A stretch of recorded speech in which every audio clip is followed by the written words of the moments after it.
Hello and welcome to Found in Translation, a weekly-ish exploration of one fellow's translation of the Christian scriptures, one chapter, and in this case, a whole book review at a time. I'm Brandon Rhodes, and across the internet from me is the translator himself, Brandon Johnson. Hi, Brandon.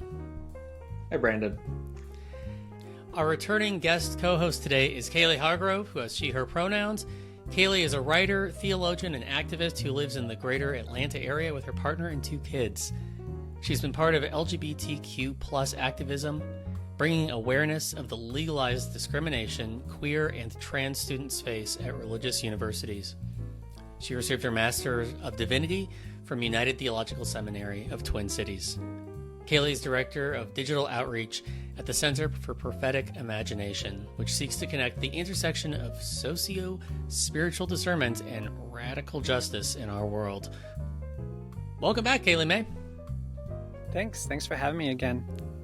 It's good to have you here. Couldn't pass up having the person writing the book on Matthew join us for our recap episode. Yeah, that's what I wanted to make sure everybody got to hear more of. So I think you alluded to last time you were with us that you're beginning this commentary on Matthew using the Liberation and Inclusion translation. Yeah. How's that going? It's going really well. I think it's just really slow. Also, I had in my head I could write a commentary on like a chapter of the book every week, and that's just not true because there's a lot. There's a lot to do. Matthew is a very intellectually it's a very intellectual book with a lot of references that to various things. Like I'm currently working on chapter 3, and this is the first chapter I'm doing the entire chapter as one unit, whereas chapter 1 and 2 was like 6 different posts because I'm slowly posting it on Substack for our paid subscribers, and then it'll be edited more and bundled up into an actual book later. But yeah, I'd like doing like a look at whenever Jesus, or both Jesus and John the Mercer says, "You brood of vipers." The word vipers is echidna, which is where we actually get the animal now, is from the Greek word for viper. But also echidna is a mythological creature that gave birth to other mythological creatures like the Hydra and Cerberus and the Sphinx. So interesting. It does mean viper, but it could also mean like calling people, the offspring of the echidna, who creates like these beasts with multiple heads, and goes into like how they're facing destruction, which almost all of the offspring of echidna were killed by some mythological hero, about half of them by Hercules, because apparently Hercules didn't like echidna or something. He was the guy. Yeah. Why did it have to be snakes? But yeah, like there's like this subtle reference of like, you think that you're powerful because you are like the offspring of God, but all of these, offspring of echidna were doomed from the start. And you think that your lineage is going to protect you. So like, it's a very... Yeah, it's where it says like, don't say that you have Abraham as our father. Yeah. Wow. And so like, I'm trying to hit things that most commentaries don't hit, and really focus on what I think Matthew is kind of about, is creating a subversive form of a new empire, or the anti-empire is kind of how I frame it. I know that Brandon, you word it as the heavenly reign, which is also a good way to look at it. And just like seeing the rejection of the Roman Empire throughout the book of Matthew, and how that plays into like the Sermon on the Mount of like this new anti-empire actually cares about poor people, things like that. And the first couple chapters is like first chapter 1 is like the rescuing of the people from their sins, which is actually building off of the Hebrew prophets talking about the sins of Israel leading them to destruction. This is the reversal of that destruction. Thus, saving the people from the sins isn't about the afterlife. It's actually about restoration from oppression.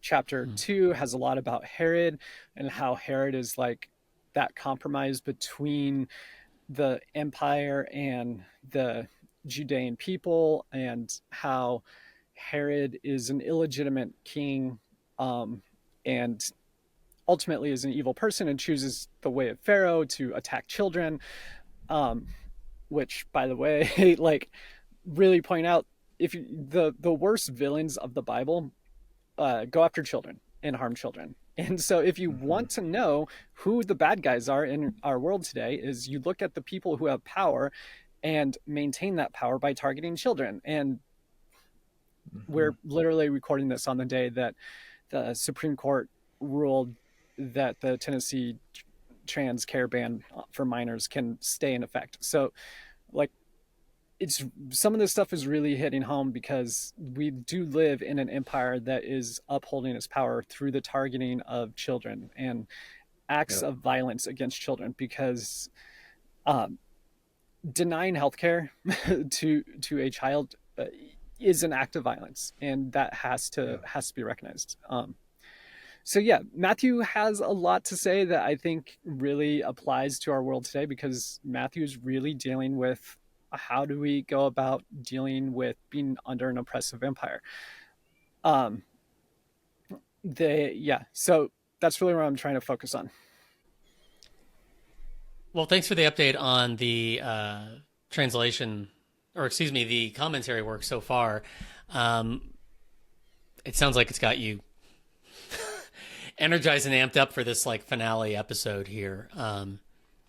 So we're talking this week about Matthew chapter 28 and recapping the whole book. Here we are at the end of all things. And so you've heard, you all, if you've listened to even one episode, you've heard me say this season.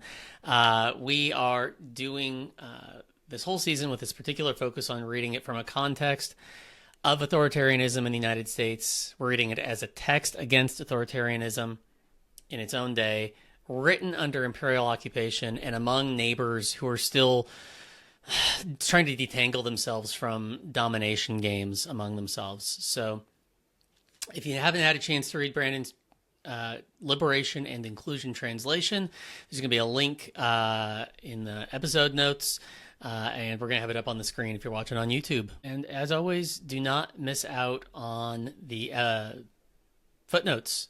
Brandon recently had ChatGPT read through what he's working on in Luke, and it came back and observed that part of the power of what he's doing is in the form of hundreds of mini essays that he calls footnotes. So yeah, don't miss the hundreds of mini essays, or wait to hear how it percolates through us in this conversation. After Shabbat, at sunrise on the first day of the week, Miriam the Tower and the other Miriam went to see the tomb. Suddenly there was an intense earthquake, because the Lord's messenger descended from the heavens, and after going to the stone and rolling it away, sat down on it. Their appearance was like lightning, and their clothing was white as snow. The people keeping watch were shaken by terror of them, and went as rigid as corpses. However, the messenger responded to the women, "Don't be scared. I know you're looking for Jesus, who was crucified. He's not here, because he's been raised up, just as he said. Come and see the place where he was lying. So go quickly and tell his students that he was raised up from among the dead. Note this: he's going ahead of you to Galilee. You will see him there. Pay attention to what I've told you." They left the tomb quickly, scared and overjoyed, and ran to bring the message to his students. And incredibly, Jesus met up with them and said, "Hello." Going up to him, they grabbed his feet and bowed down to him. Then Jesus said to them, "Don't be scared. Go and bring the message to my family, so they'll go to Galilee and see me there." While they were on their way, notably, some of the soldiers of the guard went to the city bringing a message to the lead priests about everything that had happened. After the lead priests met with the elders to make a plan, both groups gave a lot of money to the soldiers, telling them, "Say that his students came in the night and stole him while you were asleep. If there is a hearing about this in front of the governor, we will persuade him and make it so you don't have to worry."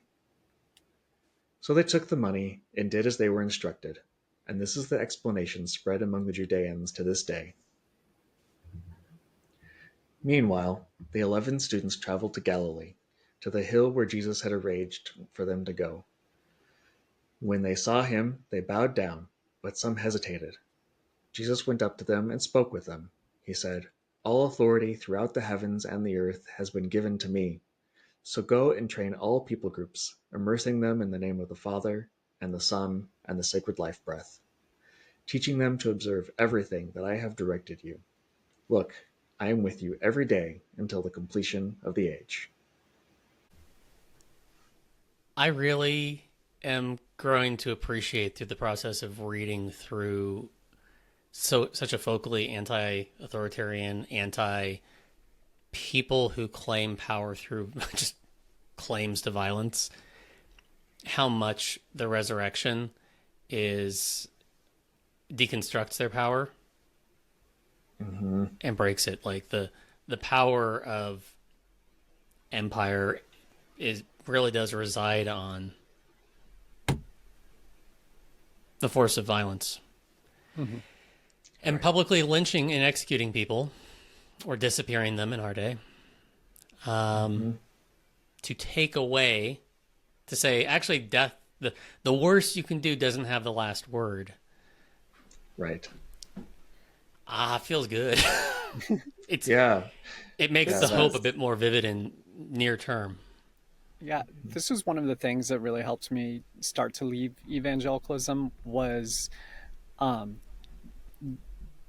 idea that this actually represents something more than it does something ontologically. Because the truth of the matter is, like, if we see the death and resurrection in the frame of penal substitutionary atonement, right, like, it doesn't make sense because the idea is that God has to have a sacrifice in order to forgive sins.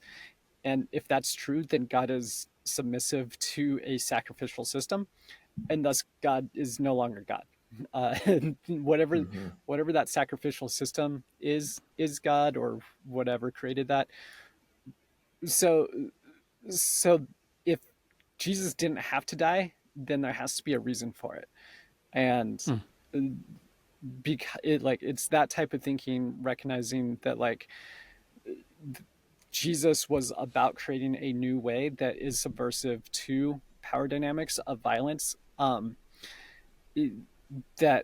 the worst that Rome could do to Jesus is crucify him as an insurrectionist, which is what death on the cross was. And it didn't work. Like, he still came back. And that is kind of the subversive message of this, is like violence cannot end a movement of liberation. Because once it gets started, like, the worst they can do is kill somebody, but the movement keeps going. And we see that quite often, actually, throughout history, where people who are bringing liberation are killed, and that movement keeps going. Right. Like, it's not a perfect system. Tends to make it stronger. Yeah, it's not a perfect system. Like, like no, Martin Luther King totally Jr. linear. Being killed didn't magically end racism in the United States. Right. But it did. Like, that liberation movement kept going, and it still goes today. And that is kind of the thing, is like, liberation is something that death can't take away.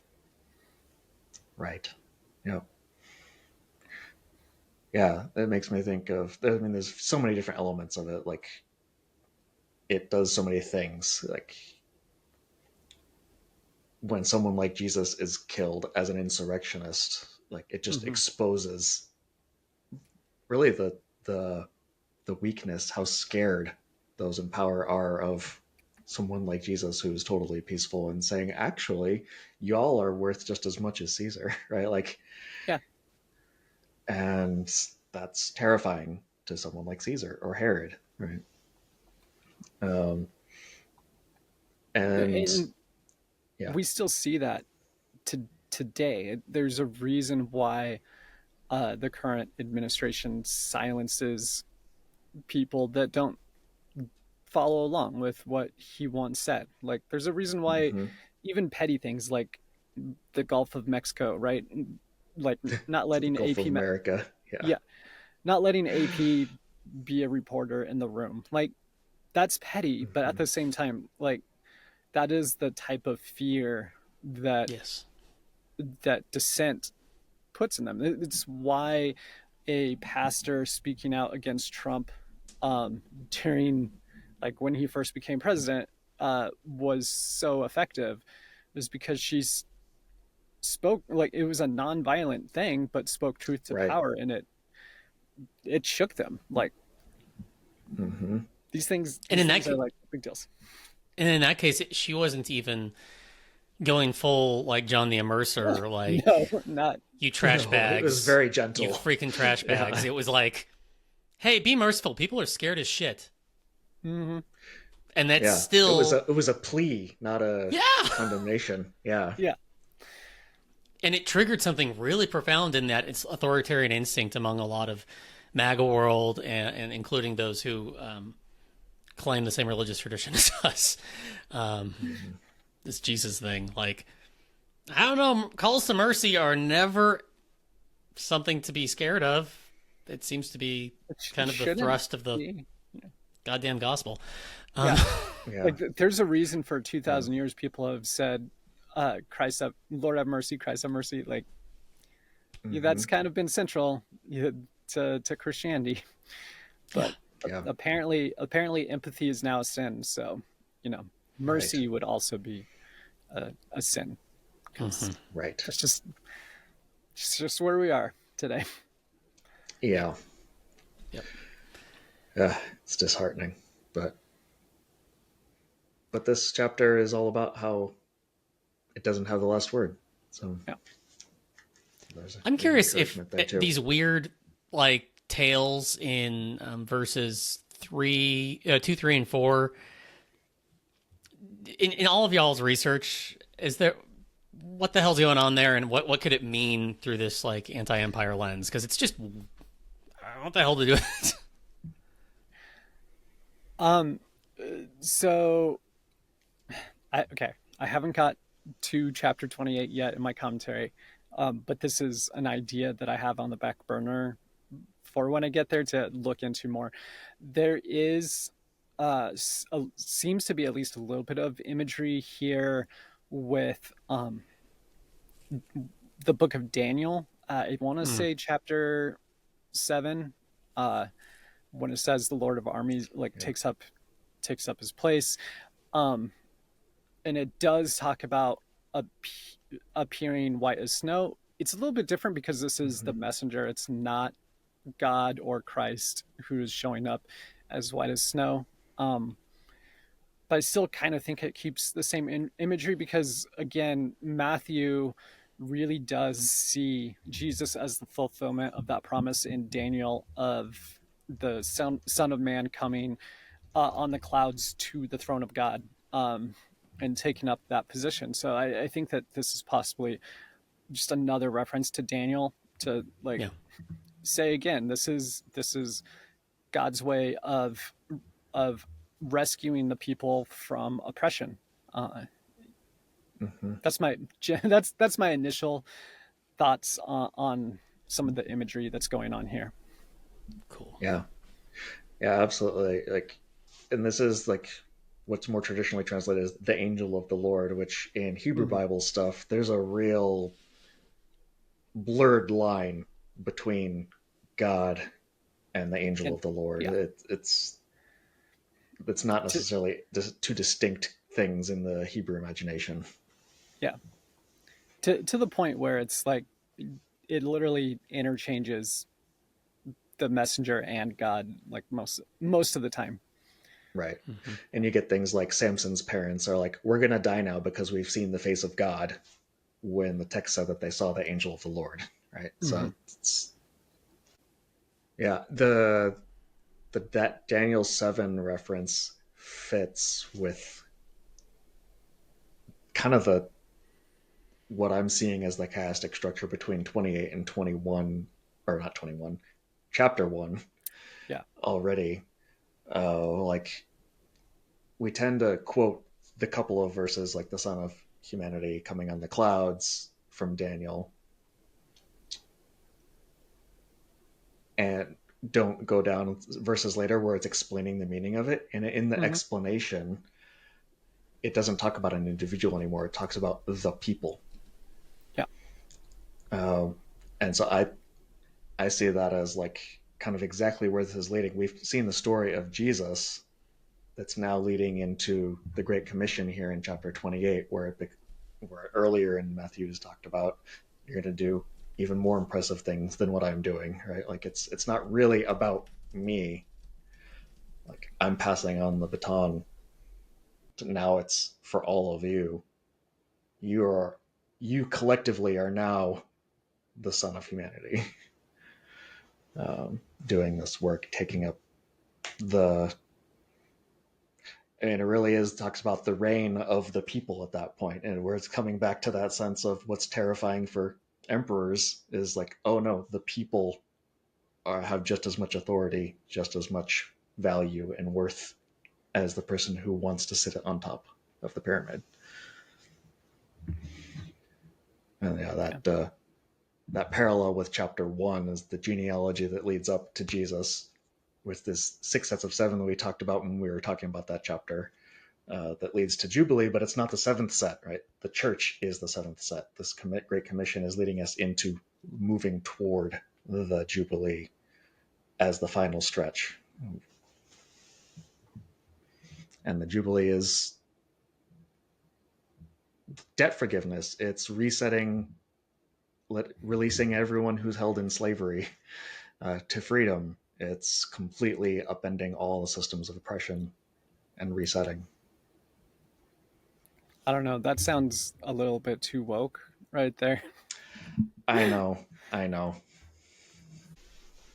Yeah, it's not fair to all those people who paid off their debts to just cancel the debts of everybody else, right? Mm-hmm. What kind of fairness is there in that, God? Yeah. Yeah. But exactly. Just like in English, where we talk about debt forgiveness, that's exactly the word in the Greek is the same as releasing debts, is the same as like forgiveness of sins. And I think I've said this in multiple episodes before. It's worth saying again, the Bible never talks about forgiving a person. It always talks about forgiving the sins, forgiving the debts. It's not the person who is forgiven. It's a release of obligation to, you owe me because you did this thing. Right? Yeah. It's a literal, I think it literally means to cast off, like to cast off that burden. And yeah, there's so much to go there, because I know you've already done like the 70 times 7 chapter. But it is interesting to me that it's talking about sins of my brother's sins against me, hamartia, which hamartia doesn't mean what we think it means today, or hamartia doesn't mean what we think of when we think of sin. That's a whole thing. But it is interesting that in that conversation of forgiving the hamartias, Jesus then immediately goes into a story about financial debt, not yeah it's like the whole Sermon on the Mount, or at least chapter 6 and 7, are heavily financial in the connections that it's making. It's almost like Jesus saw finances and wealth as an inherent part of an oppressive society. Almost. Yeah. I would love to know what those experiences were in his life, in his childhood. Sure, there's plenty of like material in Hebrew sacred texts and sacred literature. There's his mom singing a liberation song over him in the womb. And I think there's a lot of experiences that awaken. I mean, just think of each of our own journeys towards a more liberation-y kind of Christianity and faith. Like, it's seeing how other people are oppressed. Yeah. I just want to know what the hell he saw and experienced that radicalized him in this way.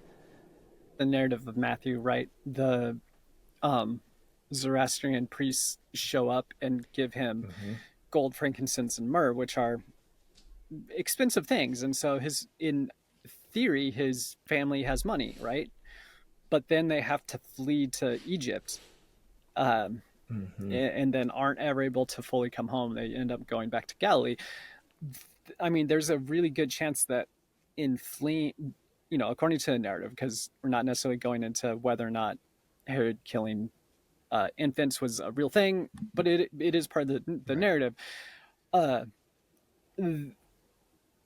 In the idea of having to flee to seek asylum somewhere else, most people don't flee with a bunch of money, or they use it to get safe passage. So like the fact that they are fleeing and then aren't even able to return to their hometown, there's a really good chance that Jesus was raised poor and he was an immigrant.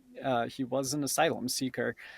I do a long thing on how like immigrant isn't quite correct for Jesus, but at the same time, we don't have an English word that is like fled from one part of the empire to another part of the empire, which are kind of two different countries, but still over the same empire, which neither of those are actually given full citizenship. So it's not a very, we don't have an English word for that. So immigrant is what I go with. So that's all to say. I think that he probably experienced growing up as a person with an oppressed society who didn't have much money, most likely. And had eyes to see what was going on around him. Yeah. Which that could totally go the other way of being really kind of in that trauma, having that hypervigilance of like, I need to make sure I'm okay, right? Like hoard as much as I can because I'm constantly feeling that scarcity. But somehow he doesn't. He comes out on the other end to where I don't give a shit about money. Like if Caesar wants my tax money, if the temple wants my tax money, take it. I don't care. Yeah. And somehow, that's where he lands after all those experiences. And then he sends us off with quite a... Well, we all grew up having to memorize this finale, didn't we? Yeah. It's the anthem of evangelicalism. Yeah. He said, all authority throughout the heavens and the earth has been given to me. That sounds a lot like Caesar to me. So go and train all people groups, immersing them in the name of the Father and the Son and the sacred life breath, teaching them to observe everything that I have directed you. Look, I am with you every day until the completion of the age. I just noticed there's no closing quotation mark on the end of that. So maybe that's on purpose. Maybe it's to show that it's not finished, right? There's more to come. Yeah. ... comma. Right. Yeah. I agree with you that this does sound very Caesar-like, and I think that's intentional. Because all authority is supposed to be to Caesar. So Jesus coming out and saying all authority from the sky to the ground has been given to me. And then he goes on to say, immersing them in the name of the Father, the Son, and the sacred life breath, I think is an intentional jab at Rome, which Rome had their Capitoline triad, which was the the king, the queen, and wisdom, which is Jupiter, Juno, and Minerva, and which is interesting because that means that the sun takes the place of the queen, because Minerva. It's interesting to me that Jesus takes up the feminine role in that triad. Julian there. of Norwich knew it, talking about Jesus the Mother in her writings. Yep.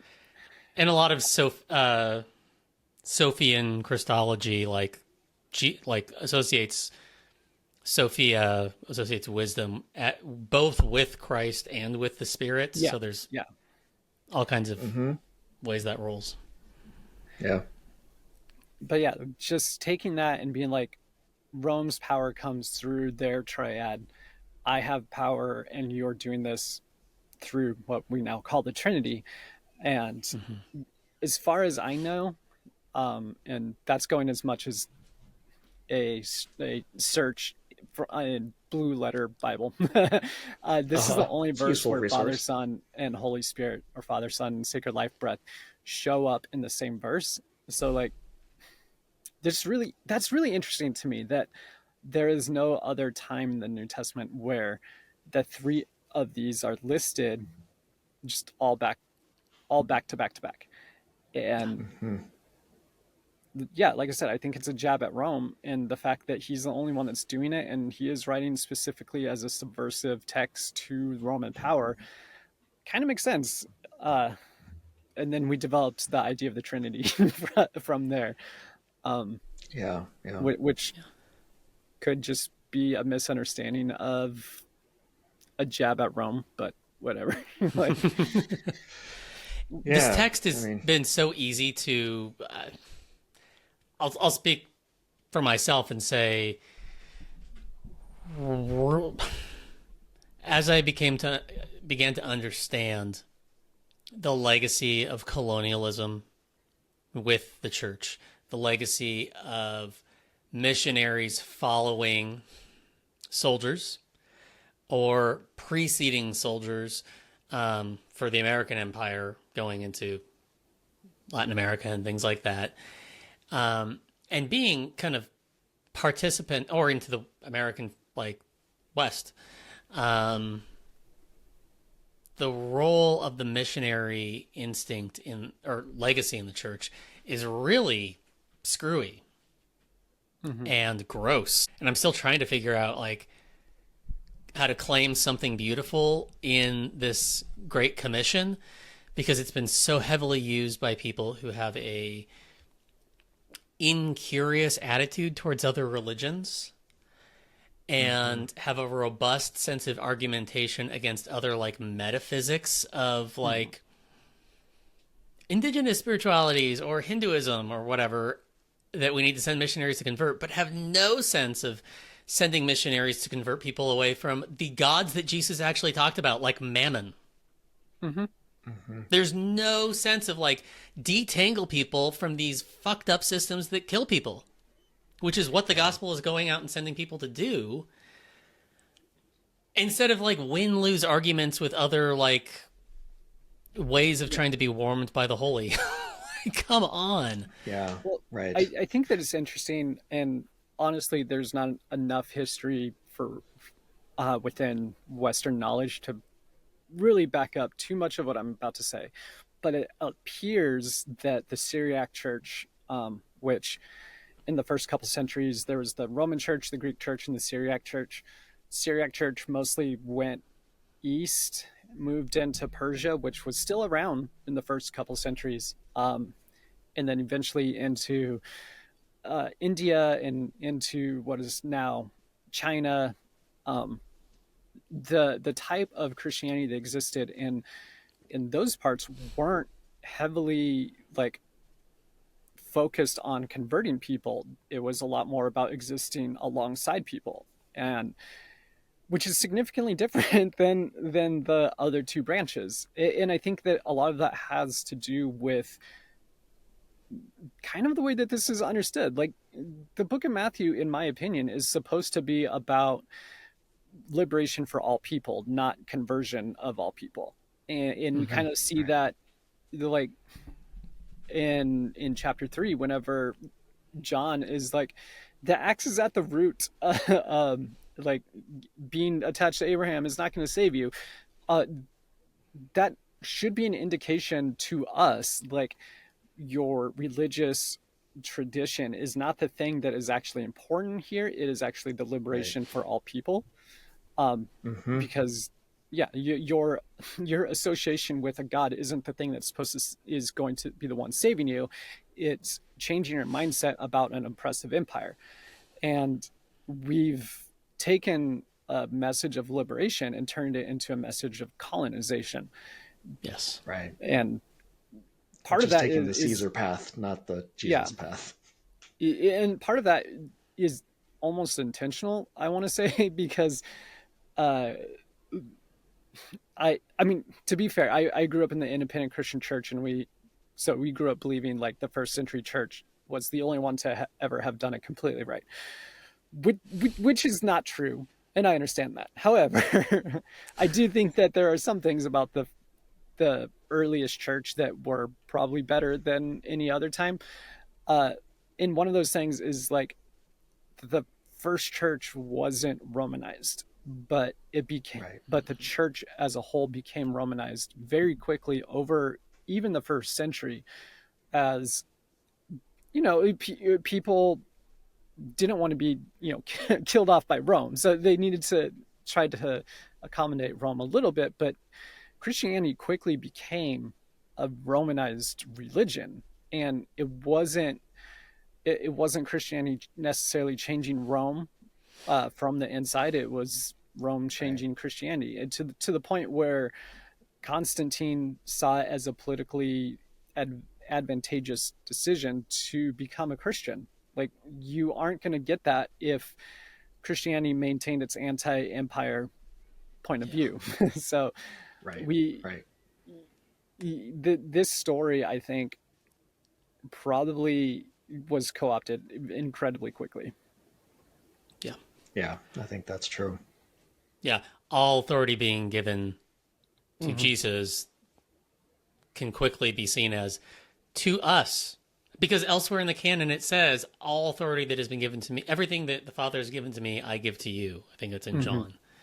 Yeah, which is true, but then you got to look, is it chapter 20, where he talks about what having authority, being in leadership, is supposed to be about, right? Like serving others, being enslaved to others, being the language that he uses. Like, it's not about dominating. It's But also, it's like you have to take into consideration, the personality of Jesus, because there is a part in chapter 4 whenever Jesus turns down a third authority over the earth, and now he's come up and saying, all authority has been given to me. But like, that's still through the personality of Jesus. Like, I have authority over my children, but I don't necessarily use that because I want them to grow up and be thinkers for themselves and things like that. Like, authority being given to Jesus is kind of like the dispersal of authority. So maybe my parenting thing is not necessarily the best analogy, because I still don't parent quite that way. But authority being given, we want to train kids to have some autonomy in appropriate ways, right? Yeah. So there's some guardrails on it, but authority being given to Jesus, who is about liberation, who is about equality, is about anti-oppression, having that authority being taken away from the oppressive empire, it is supposed to be significant. It's not you have a new empire. It's you have a new way in which authority is being acted out.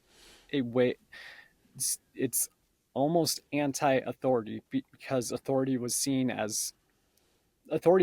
gained through oppression within Rome. Jesus has authority, but without the oppression. There's the magic right there, right? Authority without oppression. Yeah, if would that we could continue to see, and more people could see this inversion of the language, where empire language is used, where Rome language is used. It's used to upend it and subvert it and flip it. But we just were like, yep, let's just take the flat reading of that and say, give me your shit, saith the Lord. Yeah. Yeah. Yeah. Yeah. But let's look at the whole book. We've been kind of like circling this as we've been reviewing chapter 28. All of this keeps making me think of chapter 1, as I've already alluded to a bit. Like, even this specific, the Great Commission here, like, go and train all people groups. That reminds me of the promise to Abraham, where all people groups will be praised as worthy through you. Like, that's what this is about. Like, the genealogy being from Abraham to Jesus, but then continuing until the completion of the age here. Like, that's the sense of God started the work through Abraham, through Jesus, and then now Jesus is commissioning those who come after him to continue the work to move toward that great jubilee where all people groups are included and liberated, where money doesn't have power anymore, where oppression is not a thing anymore, and everybody is completely liberated and free and equal with each other, right? Like, that is how this book starts. That's how it ends, literally from the first sentences and the last sentences here. Like, and the parallel there is not an accident. Like we've talked before, how I see Matthew as a chiasm, where there's this like inverse parallels moving closer and closer towards the center. And when we talked about chapter 15, we talked about how that's where I see the pivot. And in a chiastic structure, the central pivot that doesn't have a parallel is, it tells you how to bring everything into focus. And it's the story of the Canaanite woman, where this, Brendan, you referred to her as an indigenous woman, reminds Jesus, hey, there's enough for everybody. Like, giving the blessing to me and my child doesn't take anything away from the people who are already included. There's enough. Yeah. And Jesus says, you know what? You're right. And goes and does it. And that is the pivotal moment of the entire gospel. It's so interesting to me how exclusionary Christianity is a lot of times. Because we do have the issue of, like, we've had a long history of exclusion within Christianity, and even today we have the exclusion specifically of like LGBTQ plus people. There is the lack of recognition that the majority of immigrants are in fact Christian, which is that was weird to have people say my neighbor is like, or welcoming the stranger in Matthew, was it 25 or 24? Yeah, 25. 25. Yeah. Is meant to be is Christians, like, you're welcoming Christians. Okay, sure. I mean, that's an interesting reading, but immigrants are, generally speaking, statistically more Christian than the rest of the population around you. So like, you don't get an out for that. Yeah, there's a lot of Catholic parishes that are being depopulated by these twerps kidnapping people. Yeah. But also, like, you have Paul, if Paul wrote it in the book of Galatians, that is like, anyone who teaches another gospel to you that's different, but he's specifically talking about people who are adding restrictions to being being part of the church. Like, that is the type the gospel that is wrong in that story. It's people who keep adding new restrictions. And it's like a lot of what is said, especially in the Gospels, is about the opening up of this Abrahamic promise to more people.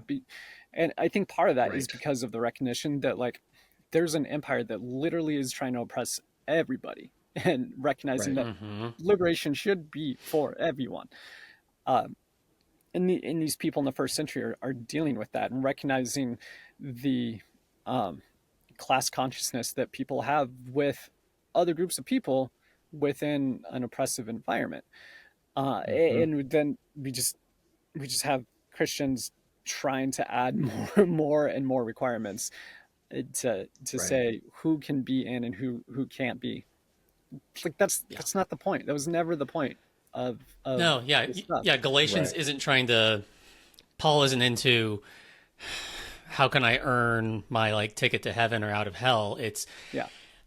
cultural conformity as a condition for belonging is Yeah. not how the empire of God works. It's how the empire of Rome works. Like, hey, you're all Roman citizens now. Do as we say. This is our kind of Yeah. economics. This is our kind of divinity myth. In the church, we don't have to conform to the conventions that we've inherited. They must not become boundaries for a belonging that's as wide as God's love. Mm-hmm. So we must not set up a particularly oppressive cultural norms like heterosexism and racism and ableism, all these things. Like, that's all pretty adjacent and or pretty close to, I think, what Paul is arguing against and what Matthew is structuring the whole thing Mm-hmm. to be about here. Yeah. Mm-hmm. I mean, I also think that Matthew is writing a warning about like how you go about opposing empires, because he is most likely writing this after the destruction of Jerusalem, and I really am dealing with that in chapter 3 right now, when the first time the Pharisees and the Sadducees show up, and talking about coming destruction, like either choosing Jesus or having destruction. And it is a little bit more in my view about how like he's writing a past event where the audience knows that Jerusalem's going to be destroyed, and recognizing like going all out in violence, thinking that God is going to rescue you, is going to end in your destruction. So we've got to do this a different way. And I think that he is Yeah. really setting up that dichotomy, because I do think that Jesus shows up in anti-violent ways, not necessarily Right.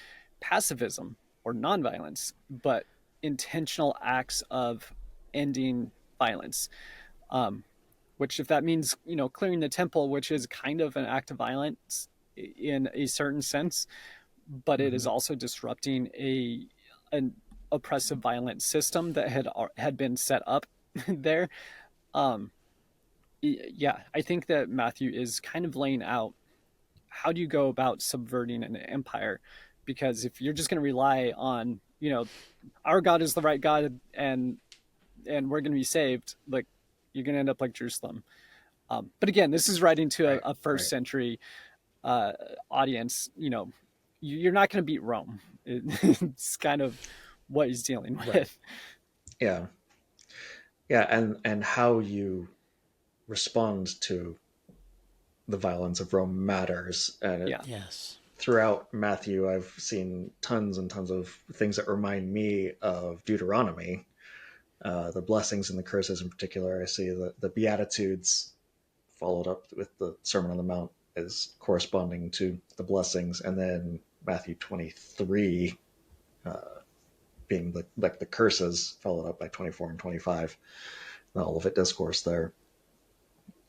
And it's, if you try to respond to oppressors by just trying to flip their script back on them, like overcoming evil with evil, as Paul says in Rome, like they're gonna win. Like you may even win short term. You might win a battle or two, but ultimately, it's just, even if you defeat that oppressor and they're gone, like at some point, like David and Solomon did, right? That was a pretty long period, like 80 years or something, where they were the oppressors, right? Mm-hmm. But then Babylon came in and Philistines came in and turned it around on them, because they're still perpetuating the same ways of being.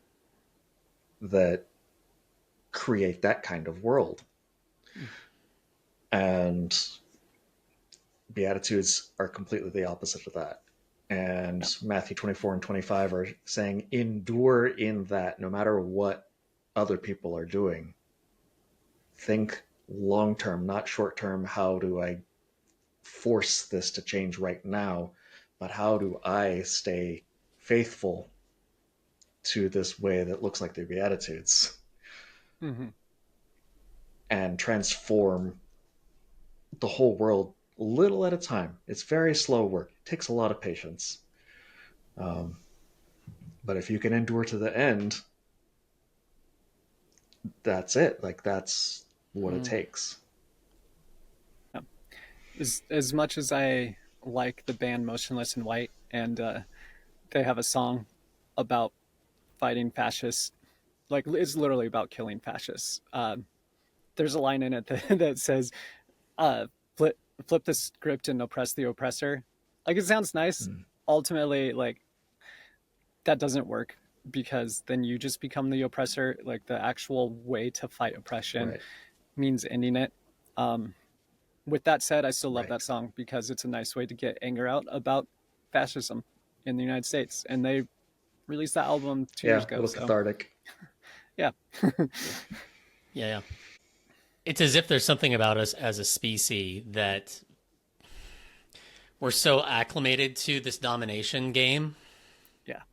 That the only way this species will survive, it's like just part of this like plot twist in evolution in the universe, is that collaboration is the only future.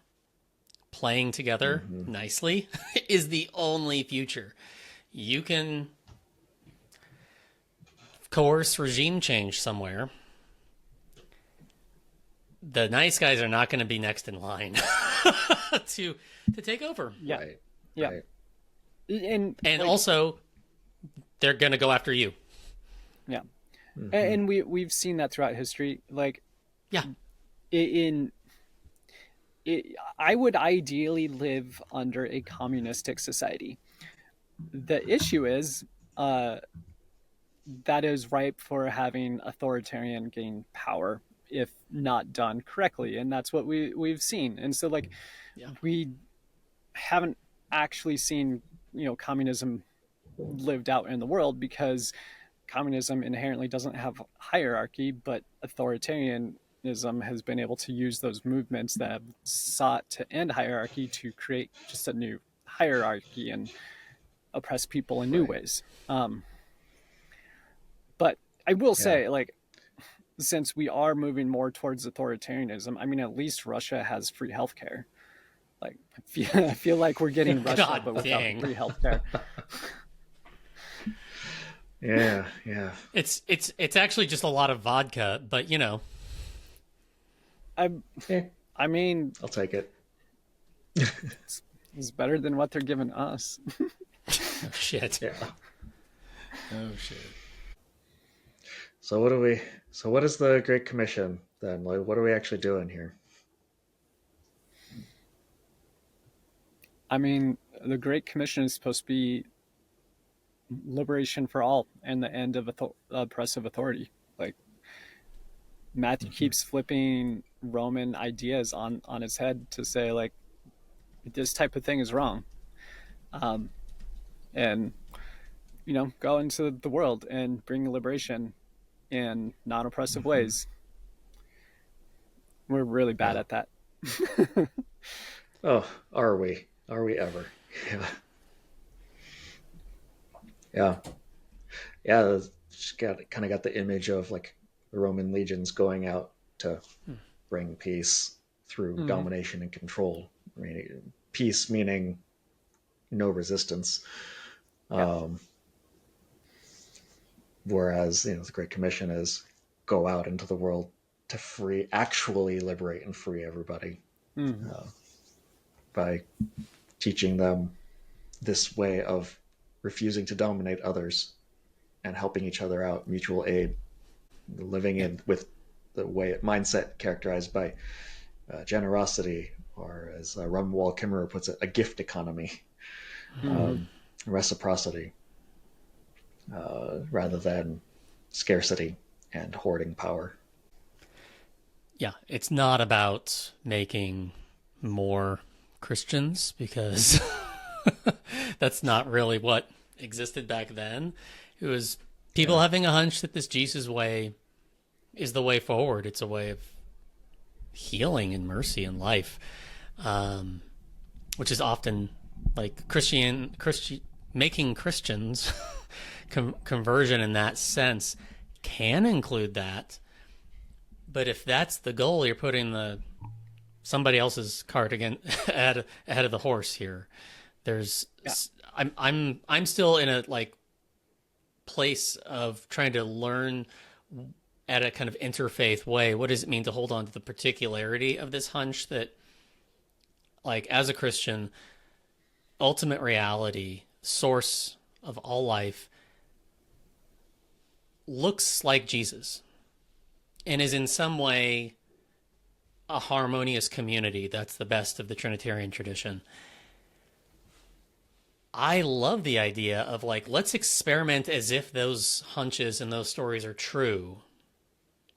And if it changes what we call ourselves, that's like, whatever. Are we taking care of each other? Are we leaning into trust that there's a way beyond scapegoating? There's a way beyond hoarding. There's a way beyond fear and exclusion. And that these stories are actually really good medicine to keep us on that path. Yeah. Because there's enough to go around. Yeah. If we choose to share. Mm-hmm. Well, I think our time has come to an end today. We are so thankful for everybody for this final leg of the journey of season 7, going through Matthew's gospel as a liberatory anti-authoritarian text. And thank you, as always, well, for a second time rather, to Kalie for joining us on this mischief. Yeah, of course. I love nerding out over the Bible and stuff like that, so it's great. Yeah, it's a good catharsis, isn't it? Mm-hmm. So the easiest way to support Found in Translation is to leave us a rating or review on whatever app you're listening to this on, or if you're watching us on YouTube, smash that bell, like and subscribe. That helps the robots know that you found value in this, and that other people may as well. You can find us on Facebook as Found in Translation. You can read the Liberation and Inclusion translation at www.litbible.net and follow its development on Threads as @lit.bible. You can follow Brandon Johnson on Blue Sky as @litbible.net. You can follow me on Threads or Blue Sky as @BDRhodes. Kalie, what's the best way for people to find you, and particularly your translation, your commentary work? Yeah, just following the Center for Prophetic Imagination. We are under prophetic imagination on most things. You'll be able to find us if you search for us. We're on Blue Sky, Threads, Facebook, Instagram. The biggest thing, if you want to read my commentary as I'm writing it, it is there for paid subscribers. I do give a little bit of what I've written as for free to everybody every time I post. But if you want the whole thing, then become a paid subscriber on Substack and read it as I'm writing it. It's been a lot of fun to really get into it, and Matthew just talks so much about what we're facing in our world today. So you can also find me on Blue Sky and on Threads, Kalie.May_ on Threads. I'm pretty sure what my handle is. And then my Blue Sky is just, if you search Kalie May, I think this is what it comes up as. May is my middle name. Blue Sky's got a really screwy. Yeah. I mean, I did system. change it. So it's at KalieHargrove.com, which... Thank you for that, and I'll make sure those are all in the episode notes. Everybody, the music you're listening to is by Kevin MacLeod at Incompetech.com. Found in Translation was produced on unceded Chinook and Kalapuya land. Goodbye, Brandon. Bye, Brandon. Bye, Kalie. Bye, everybody. Bye.